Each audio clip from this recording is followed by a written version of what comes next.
ক্যালকাটা ইউনিভার্সিটির সেমিস্টার 2 এর question answer solve করছি। প্রথম কোশ্চেনটা দেওয়া আছে HCl গ্যাস কিন্তু HF কেন লিকুইড। দেখো এদের দুজনের বেসিক ডিফারেন্সটা কোথায়, HF এবং HCl। আমরা যদি দেখি ফ্লুরিনের ইলেকট্রোনেগেটিভিটিটা হাই, কারণ ফ্লুরিনের সাইজটা ছোট, তার মানে ইলেকট্রোনেগেটিভিটি হাই।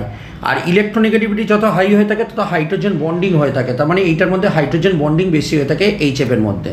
তো HF এর মধ্যে হাইড্রোজেন বন্ডিংটা ম্যাক্সিমাম, কিন্তু HCl এর ক্ষেত্রে ইলেকট্রোনেগেটিভিটি কম হওয়ার জন্য হাইড্রোজেন বন্ডিংটা লেস। তাহলে হাইড্রোজেন বন্ডিং HF এর ক্ষেত্রে বেশি হওয়ার জন্য HF এর বয়লিং পয়েন্ট বেশি হয়ে থাকবে HCl এর থেকে। নেক্সট কোশ্চেনে বলেছে if distance is double then what will be the dipole dipole interaction.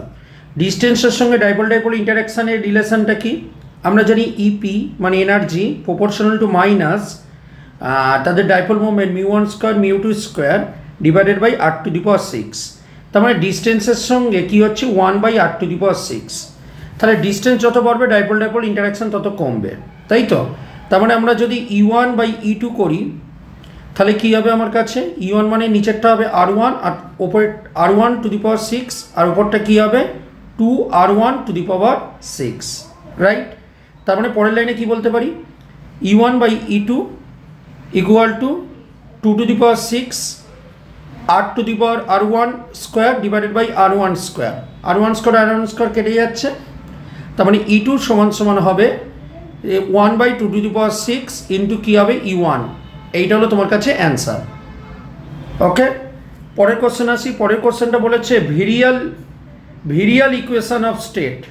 Virial equation of state বলেছে, তাই তো।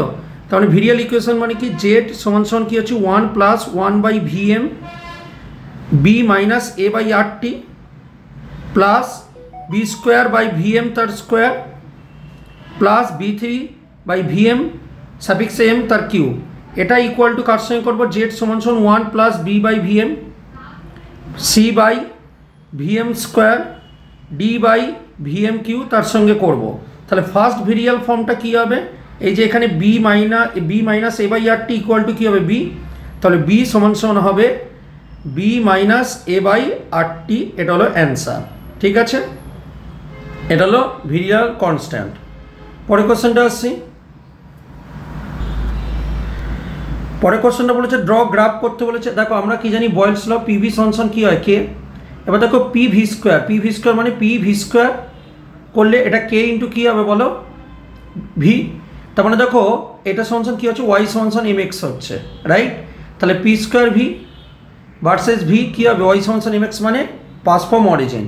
পরেরটা দেখো আরেকটা কি বলেছে, PV² ভার্সেস ভি হয়ে গেছে। এবার দেখো PV সমান কী হয়, কনস্ট্যান্ট। এবার দুদিকে স্কোয়ার করে দাও, p² v² সমান কনস্ট্যান্ট। তাহলে কী হবে PV² ইন্টু পি সমান কী হবে, কনস্ট্যান্ট। তার মানে xy সমান কনস্ট্যান্ট। xy সমান কনস্ট্যান্টের গ্রাফ কেমন হবে, মানে পি আর ভি এর গ্রাফের মতন, ঠিক আছে। এরকম, এটা হলো অ্যান্সার। পরেরটা কোশ্চেন নাম্বার 5 বলেছে মিক্সার অফ O2 এবং N2, যেখানে মোল ফ্র্যাকশন অফ O2 বলে দিয়েছে 0.2। তার মানে মোল ফ্র্যাকশন অফ N2টা পেয়ে যাব 1 - 0.2 মানে 0.8। এবার কী হবে পার্সিয়াল প্রেসার অফ O2 কী হবে, মোল ফ্র্যাকশন মানে 0.2 ইন্টু কী হবে টোটাল প্রেসার মানে 10 সমান কত হবে 2 atm, রাইট।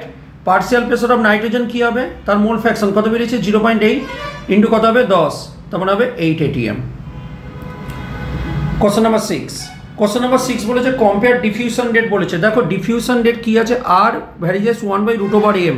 তার মানে মলিকুলার ওয়েট যার বেশি তার ডিফিউশন রেট কম হবে। এখানে মলিকুলার ওয়েট কত 2 × 1 মানে 2, এখানে হলো 14 × 2 মানে হলো 28, এটা কত হবে 12 + 16 × 2 মানে 44, আর এটা কত হবে কার্বনে 12 4 × 1 মানে হলো 16। তাহলে মলিকুলার ওয়েট সবচেয়ে কম, তাই ডিফিউশন রেট সবচেয়ে বেশি। তারপর কোনটা হবে, তারপর হবে CH4, তারপর কোনটা হবে, তারপর হবে N2, তারপর কোনটা হবে, তারপর হবে CO2, ঠিক আছে। পরের কোশ্চেনটা একই রকমভাবে ডিফিউশন রেশিওর উপর বলেছে, হাইড্রোজেন আর অক্সিজেন। তাহলে আর ভ্যারিজেস 1/√m, তার মানে আর হাইড্রোজেন বাই আর অক্সিজেন সমান কী হবে √m/m(H2), ঠিক আছে। মলিকুলার ওয়েট কত হবে 16 × 2, আর এটা কী হবে 2 × 1, 2 কেটে গেছে, √16 মানে কত হচ্ছে 4, তার মানে 4:1 হবে রেশিও।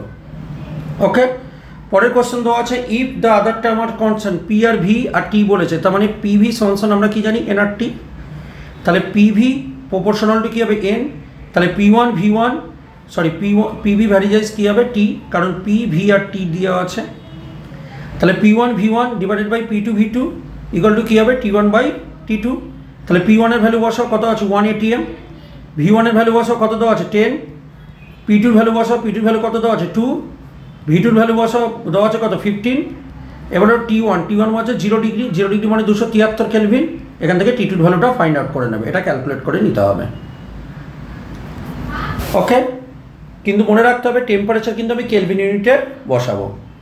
তো এই ছিল আমাদের গ্যাস লয়েসের উপর সেমিস্টার 2 এর ক্যালকাটা ইউনিভার্সিটি কেমিস্ট্রি মাইনরের কোশ্চেন। পরবর্তী ভিডিওতে আরও কিছু কোশ্চেনই আমরা ডিসকাস করব। ধন্যবাদ।